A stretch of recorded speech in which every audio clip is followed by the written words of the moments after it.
Someone said, what's all the wires underneath the hood of your Trailblazer?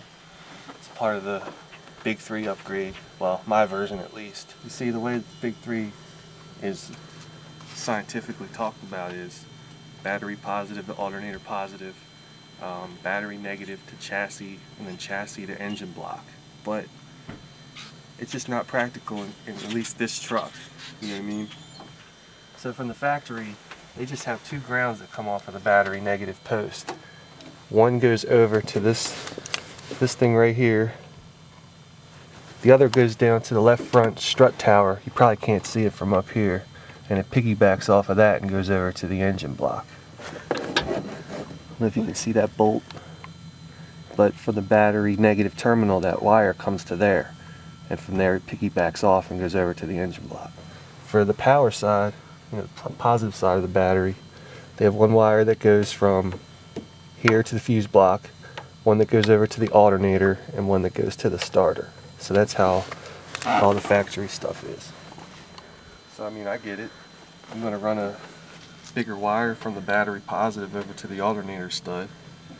But as far as the ground, I mean, if I'm just trying to get right to the alternator itself, I'm not going to run 6 feet of cable around and follow the factory stuff. So for my grounds personally, one from the battery negative goes over to the alternator case. I use one of the mounting holes. I'm not sure if you'll be able to see it in the video. No, because I can barely feel it with my finger. But you have two bolts to the alternator, and on the back bolt, I just have a regular lug on it. Goes right over to the battery negative. Now my other battery negative goes right down to the frame. Right there.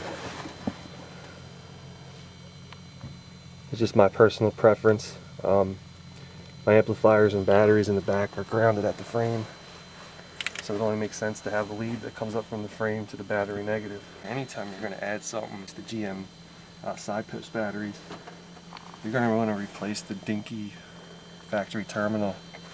When you have your factory wires in there, you can't really add anything else. There's only, what, 3 threads or something to screw into the battery.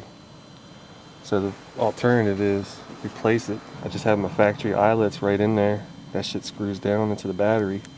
And then my additional leads just go in the piggyback bolt.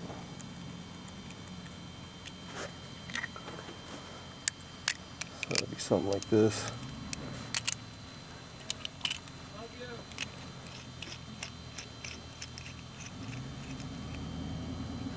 Which is exactly what you see right there. So at least for the Trailblazers, people that have messed with this ground right here, on the flimsy sheet metal, they've had problems with that. Like for real. Weird electrical problems and stuff. So when I do them, even for mine, for other people, factory grounds stay intact. All you're doing is adding to it. Well, all I'm doing is adding to it. Well, some people have debated it and said, well, I tried it and I did this and it didn't work. These are experiences from me that have worked for me. Well, there's companies that make these specific kits. The wires are cut to length. They're already terminated with the ring terminals. Basically just bolt them on your truck. And that's fine. I know they're a little pricey compared to the do-it-yourself thing where you just go to Sonic Electronics, buy some rings, buy some wire, make your own. But one of the things that I find funny is the claims that this is somehow going to improve your truck in some way, shape, or form. So they're going to sit there and tell you that this will help fix dimming lights in your Trailblazer, but it's not. Personally, I put the high output alternator in. I've added 2 additional batteries and a ton of wiring, and it didn't help shit for the lights. So the fact is that if I did the extreme and replaced everything and it didn't help with the dimming lights, why is somebody's wiring kit going to miraculously fix that? It's not, especially if you have the factory alternator and stuff. There's a TSB about this, and what it says is, at idle, vehicle electrical loads may exceed the low speed current output of the alternator, when this happens, the shortfall comes from the battery. This will result in a drop in the electrical system voltage as the battery delivers the additional electrical current to meet the demand. They go on to say that dimming lights at idle may be considered normal for 2 reasons. As the engine/alternator speed changes, so will the current output of the alternator. As the vehicle slows, the RPM slow, and the current output of the alternator may not be sufficient to supply the loads. The vehicle system voltage will drop and the lights will dim. Dimming of lights is an indication that current is being pulled from the battery. I mean, there's not really anything wrong.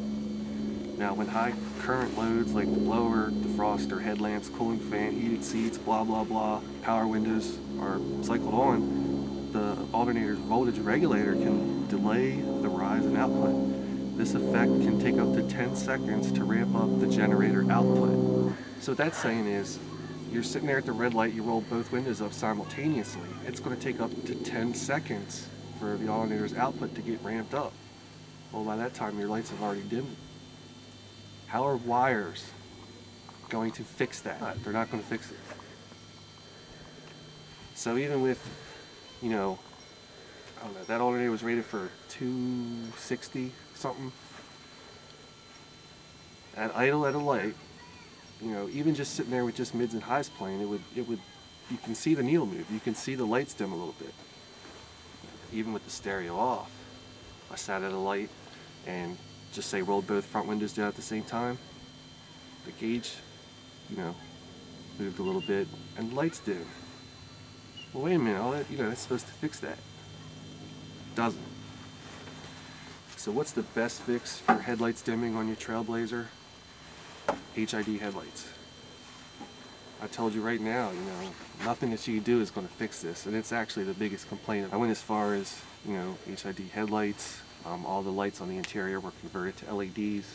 It doesn't dim at all. So yeah, some people have asked, you know, what the additional cables were for, and from that I also just decided to include my thoughts about these big 3 kits, at least for these trucks. I don't care about any other trucks. Maybe it does help with them. That's cool. No problems there. But when it comes to these, it's not going to fix your dimming lights. So if I'm sitting there in the red light and I try to roll up both windows at the same time, I'm conducting business here, bastards. So, okay, all right.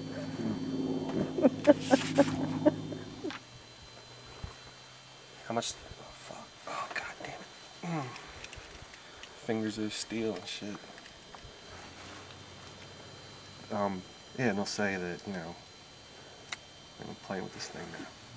Oh, actually, current demand and blah blah blah, all scientist stuff. Fuck that. Not that part of it. Plane flying. Hope the Big Bopper isn't on that plane.